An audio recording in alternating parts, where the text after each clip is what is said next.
For today's episode, susubukan naman nating maglitsyon ng manok sa pressure cooker. Gusto nyo bang malaman kung ano ang magiging resulta? Kaya tara, simulan na natin to mga kasolid. Uumpisahan ko muna to sa paggawa ng ipagmamarinate natin. Naglagay lang ako ng toyo, kalamansi, liquid seasoning, tapos naglagay ako ng pamintang durog. Tapos maglalagay din ako ng ginisa mix, 2 kutsarang asukal at halu-haluin hanggang sa malusaw ang asukal.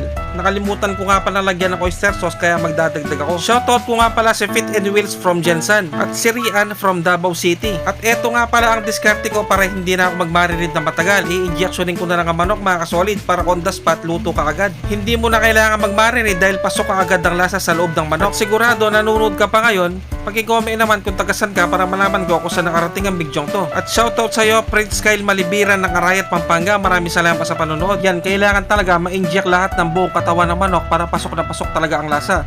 At babalikan ko mamaya pag natapos ko ng injection ng manok na to. At shoutout nga pala sa mga bagong followers dyan. Welcome na welcome kayo dito sa aking channel. At pagkatapos kong injection ng manok, maglalagay ako ng lemongrass. Tapos ibubuwas ko yung tirang pinang-marinate ko mga kasolid. At pagkatapos isasara ko ng stick yung bandang puwit para hindi lumabas yung lemongrass na nilagay ko. At tingnan nyo naman ang itsura ng manok mga kasolid dahil na-inject siya. Parang na-marinate na siya ng overnight At isi-set up ko na yung paglilitsyonan ko dito, yung pressure cooker. Maglalagay lang ako ng asin. Yan, ibubuhos ko sa pressure cooker. Tapos ikakalat ko lang yan hanggang sa magpatag siya mga kasolid. Sobrang napakadali lang nito kaya sana gayahin nyo. At maglalagay ako ng lyanerang aluminum. Tapos maglalagay ako ng patungan. At ipi-preheat ko lang ito siguro mga 5 minutes. Yan, after ko mag-preheat mga kasolid, ibubuhos ko lang yung tira kong ginamit sa pang-injection kanina. Sobrang napakalasa nito. Tapos ilalagay ko na yung manok.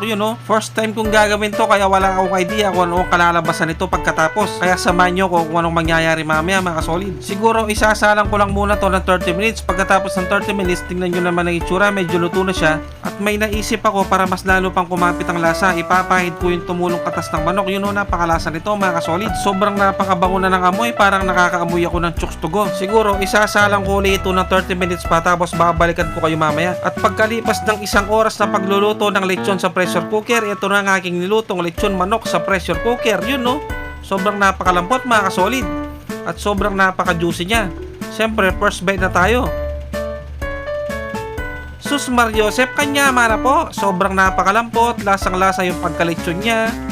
Sobrang napakalasa mga kasolid. Sobrang napakalasa talaga niya compare mo sa mga nabibili sa lechonan. Sobrang napakalambot nito mga kasolid. Kaya anong pang hinihintay nyo, bumili na kayo ng manok, maglechon na kayo sa pressure cooker, hindi pa kayo mapapagod. At sinubukan ko rin yung pinakakatas ng manok. Sobrang napakalasa mga kasolid, ginawa kong sauce. Sobrang napakasarap talaga ng manok na to kahit walang sausawan. At sasabayan mo ng kanin, perfect na perfect talaga mga kasolid. At itatry ko naman ng may Mang Tomas.